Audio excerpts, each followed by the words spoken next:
Una nevicata record ed è già la seconda, purtroppo, che ci sta mettendo un po' in difficoltà. Anche noi che di solito siamo abituati a gestire le nevicate importanti.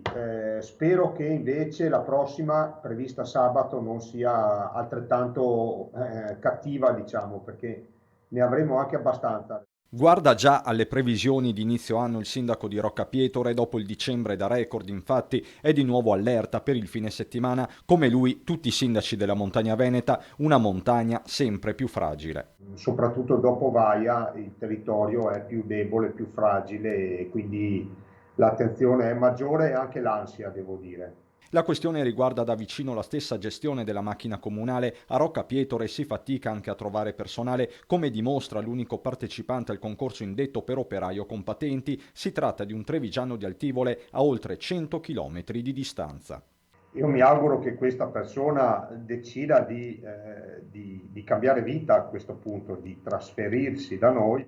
Del resto, dice il primo cittadino, i contratti nazionali per i dipendenti comunali non sono appetibili, in alta montagna poi la questione si aggrava, anche per questo il sindaco si rivolge direttamente al trevigiano, chiamato a sciogliere le riserve nei prossimi giorni. Saremo anche disposti ad insegnare quello che conosciamo, quindi la guida sulla neve, la guida particolare dei mezzi in momenti critici, eccetera. Quindi benvenuto, insomma.